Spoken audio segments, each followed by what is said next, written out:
Hey, welcome back to the lecture. So in the last two sections, so you have learned about microcontrollers memory map, and also you have learned thoroughly about the microcontroller bus interfaces and also the bus matrix, isn't it?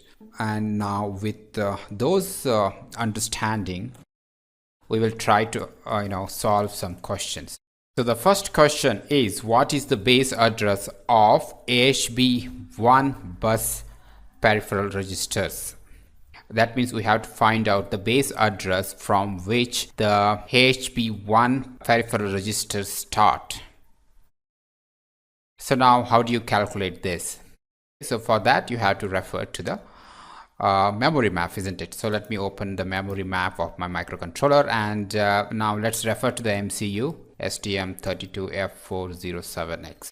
You know that from our earlier discussion, this is the AHB1 bus, and there are few peripherals are actually connected to AHB1 because the majority of the peripherals are connected to APB bus, right? Alright, so now in the memory map you have a third column named bus, isn't it?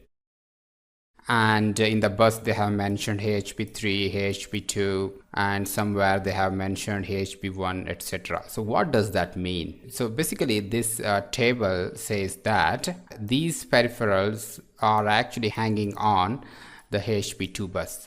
So this peripheral is hanging on the AHB3 bus. And it says that all these peripherals, they are hanging on AHB1 bus. That's the meaning of this third column. Now from here to here, so all these peripherals are actually hanging on AHB1 bus. So that means, what is the base address of AHB1 peripheral registers? This one, right? This is the base address. From here it starts, isn't it? And ends at here. So then we can say that this is the base address of AHB1 bus peripheral registers.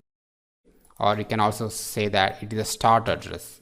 Or you can also say that AHB1 peri start address. You can also call it as a base address.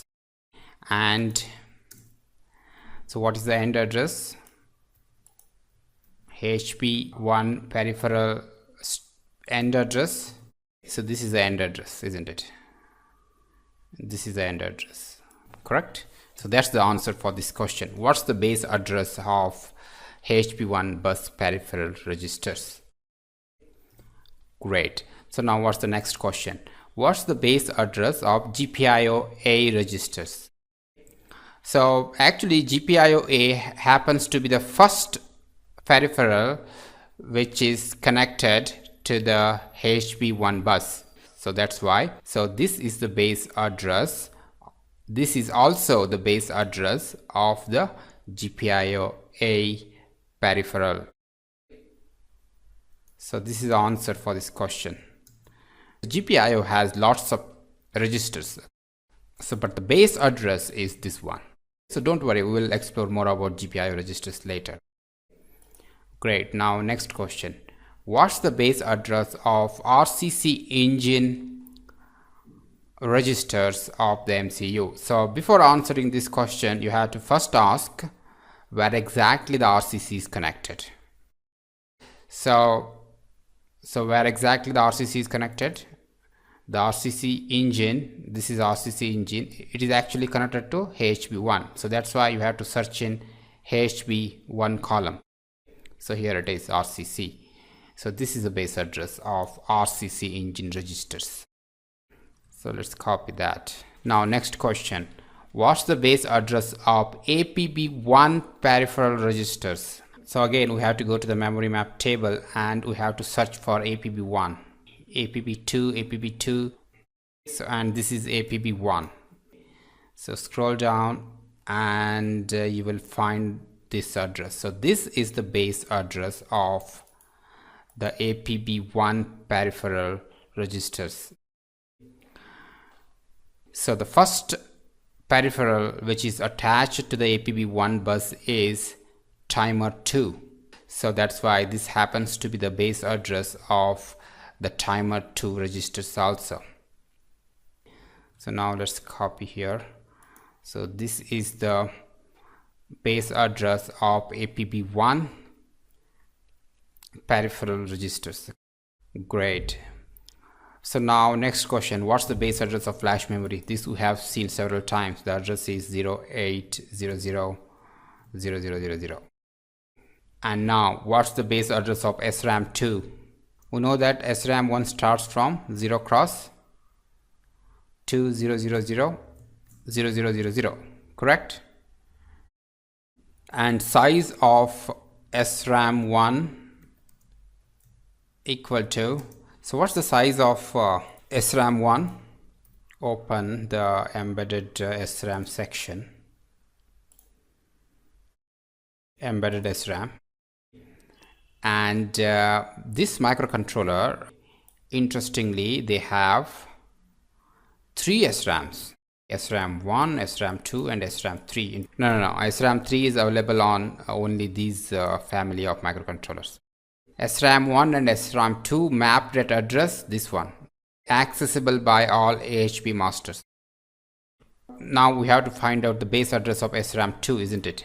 So what I do is, the SRAM 2 actually follows SRAM 1, so that's why we can calculate here. Let's say the size of SRAM 1 is X bytes. So now that means the base address of SRAM 2 is equal to this address plus X, isn't it?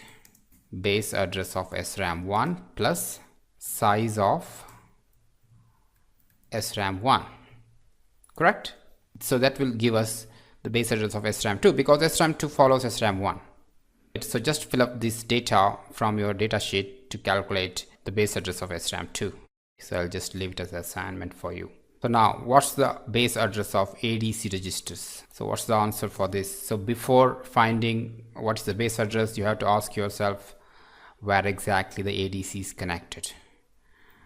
So you have to go to this diagram and where ADC is connected. So DAC is actually connected to APB1. So ADC is connected to, let's say the question will modify the question, what is the base address of ADC1 registers? So the ADC1 is actually connected to APB2, right?